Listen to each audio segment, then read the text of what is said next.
আমার সামনে একটা মেয়ে বসা। এই মেয়েটার বয়স হচ্ছে 19 বছর, দেখতে অনেক সুন্দরী।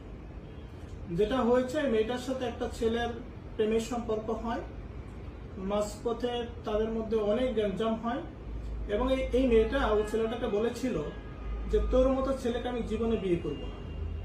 এরপরে ছেলেটা পটায়া মটায়া আবার প্রেমে জড়ায়। প্রেমে জড়ানোর পরে তাকে এমন ভাবে আকৃষ্ট করে এই মেয়েটাকে, এই মেয়েটা মানে কি বলবো, মানে দেখতে অনেক সুন্দরী। তো এই মেয়েটাকে এমন ভাবে আকৃষ্ট করে তাদের মধ্যে এক সপ্তাহে বিয়ে হয়। ওই ছেলেটা বড়লোক ছেলে ছিল, সব ঠিক আছে, কিন্তু বিয়ে করার পরে এই যে দেখেন কাবিননামাটার সামনে মেয়েটা, এই যে কাবিননামাটা মেয়েটার সামনে আমার কাছে আসলো, ফেসবুক থেকে আসলো। তো এই বিয়ে করার পরে যেটা হয়, যে ছেলেটা গতকালকে কানাডাতে চলে গেছে। কানাডাতে চলে গিয়ে তাকে লম্বা একটা টেক্সট দিছে যে দেখ, তুই বলছিলি না যে আমার মতো ছেলে তোরে বিয়ে করতে পারবে না, বিয়ে করার যোগ্যতা নাই।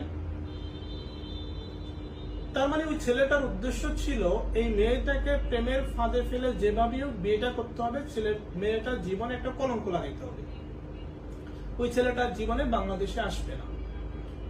আমাদের সমাজে অনেক ছেলে আছে এভাবে বিয়ে করে তাদের জেদটা পূরণ করে সেই বউয়ের সাথে আর যোগাযোগ রাখে না।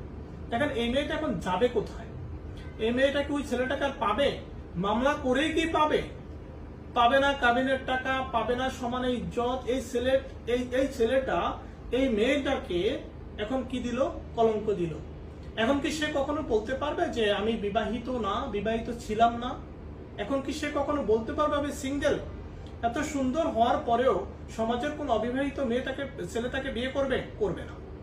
যারা বিয়ে করে, বিশেষ করে মেয়েরা, আমি আপনাদেরকে বলবো, আপনাদের জীবনে যখন কলঙ্ক লাগাবেন যে আপনি বিবাহিত, পরবর্তীতে আপনার স্বামী যদি ওলট পালট হয় বা আপনাকে ছেড়ে চলে যায়, কোনোভাবেই যদি যোগাযোগ না রাখে, আপনি কিন্তু তাকে কখনো পাবেন না। আপনার জীবনে একটা কলঙ্ক লেগে গেল যে আপনি বিবাহিত ছিলেন, আপনি বিবাহ করেছিলেন।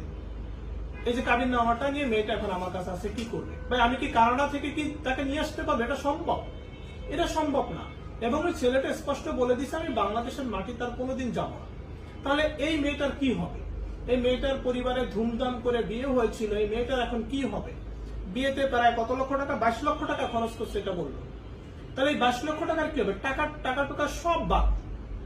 এই যে ইজ্জত সম্মান সব গেল, এটার কি হবে? মেয়েটাকে এখন কি আপনি কখনো বলতে পারবেন যে আপনি